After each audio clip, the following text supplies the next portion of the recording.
Hello guys, welcome back to our channel. நம்ம நடிகர் Suriya fans மற்றும் எல்சியூ ஃபேன்ஸ் எல்லாத்துக்குமே பார்த்தீங்கன்னா ஒரு செம்ம டிசப்பாயின்மெண்டான நியூஸ் கிடச்சிருக்கு. அதை பற்றி தான் இந்த வீடியோவில் பார்க்க போகிறோம். ஸோ கைஸ், வீடியோக்குள்ளே போகிறதுக்கு முன்னாடி நம்ம சேனலை சப்ஸ்கிரைப் பண்ணாமல் யாராவது இருந்தீங்கன்னா மறக்காம சப்ஸ்கிரைப் பண்ணிடுங்க. ஓகே கைஸ், வாங்க வீடியோக்குள்ளே போயிடலாம். நம்ம சூர்யாவோட ரோலக்ஸ் கேரக்டர் பார்த்தீங்கன்னா நம்ம கமலஹாசனோட விக்ரம் படத்தோட கிளைமேக்ஸில் பார்த்தீங்கன்னா அப்பியர் ஆயிருக்கும். அந்த கேரக்டர் பார்த்தீங்கன்னா ரசிகர்கள் கிட்ட சரியான வரவேற்பு கிடைச்சிச்சு. அந்த கேரக்டரால தான் நம்ம விக்ரம் படம் பார்த்தீங்கன்னா 430 கோடி வரைக்கும் பாக்ஸ் ஆஃபீஸில் கலெக்ட் பண்ணிச்சு.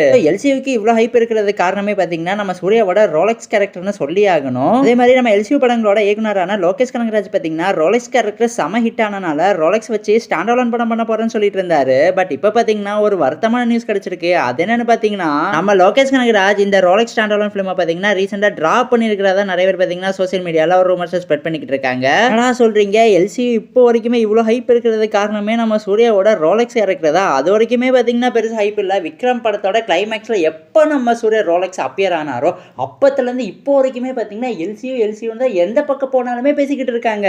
ஸோ இந்த ஹைப்புக்கு காரணமான ரோலக்ஸுக்கு பார்த்தீங்கன்னா கண்டிப்பாக ஒரு ஸ்டாண்ட் அலோன் படம் கொடுத்தாதான் இந்த எல்சியூ ஹைப் பார்த்தீங்கன்னா அப்படியே மெயின்டைனாக இருக்கும். பட் இப்போ பார்த்தீங்கன்னா ட்ராப் பண்ணியிருக்காங்கலாம் நிறைய பேர் சொல்லிட்டு இருக்காங்க. இதை பற்றி கூடிய சீக்கிரம் லோகேஷ் கனகராஜே பார்த்தீங்கன்னா அஃபீஷியலாக ஒரு இன்ஃபர்மேஷன் கொடுப்பாருன்னு எதிர்பார்க்கப்படுது. இன்னொரு நியூஸ் பார்த்தீங்கன்னா நம்ம லோகேஷ் கனகராஜ் இப்போ ரீசெண்டாக தலைவர் ரஜினிகாந்த் கூட சேர்ந்து கூலி படத்தில் தான் ஒர்க் பண்ணிட்டு இருக்காரு. ஒன்ஸ் அந்த கூலி படத்தை டைரக்ட் பண்ணி முடிச்சுட்டாருன்னா நெக்ஸ்ட் பார்த்தீங்கன்னா தெலுங்கு இண்டஸ்ட்ரிக்கோ பாலிவுட் இண்டஸ்ட்ரிக்கோ போகிறதா பேசிக்கிட்டு இருக்காங்க.